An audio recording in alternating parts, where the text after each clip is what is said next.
Sosyal İşler Başkanlığı. Mustafa'yla tanışmışsınızdır herhalde. Mustafa maskeden dolayı tam Benle yok başkanım. biz oraya geldiğimizde Fuat Başkan'ın sanki değil mi? Benim programım Devam et. devam ediyorum mu?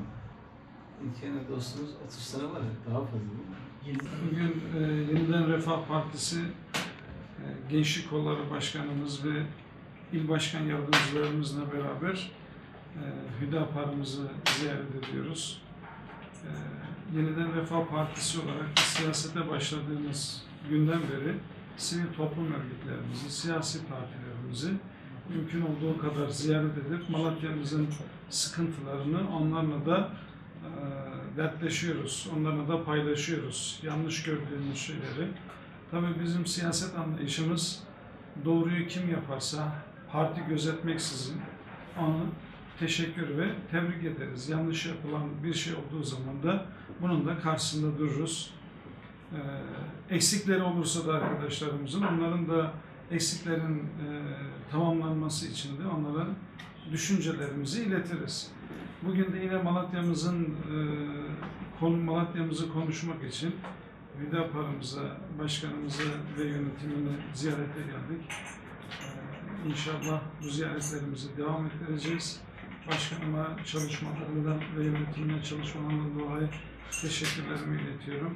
Evet, öncelikli olarak Yeniden Refah Partisi İl Başkanımız, Malatya İl Başkanımız Bilal Bey'e, il yönetimine ve Gençlik Kolları Başkanımız ve Gençlik Kolları'na teşekkür ediyorum bu nazik ziyaretlerinden dolayı. Birbirimizle ne kadar yakın temas halinde olursak toplumsal sorunları, İslami ve insani çözümleri üretme noktasında o kadar faydalı olacağımıza inanıyoruz. Ortak değerlerimiz çok fazla. Bu ortak değerlere sahip çıkmak ve ortak değerlerimizin yüzdeliğini daha artırıp hem Rabbimize karşı hem topluma karşı olan sorumluluğumuzu yerine getirmek için çok çok kıymetli buluyoruz bu ziyaretinizi. Hasreten onun için başkanıma teşekkür ediyorum. Rabbim çalışmalarınıza bereket katsın. Kendisi için kabul etsin. Onun için ayrım yapmaksızın şu parti bu parti demeden sorunları konuşabildiğimiz ve çözümleri üretebildiğimiz, üretmeye aday olduğumuz daha güzel günleri inşallah hep beraber göreceğiz. Bunu da yaşayacağız. Önümüzde 2023'e bir şey kalmadı. Seçim arifesindeyiz. Her ne kadar biz sahada rakip olsak da karşılıklı oturabiliyoruz. Bu çok büyük bir nimettir. Birbirimizden istifade edebiliyoruz. Bu çok büyük bir nimettir. Sonuçta hedeflerimiz toplumun ıslahı için çalışmaktır.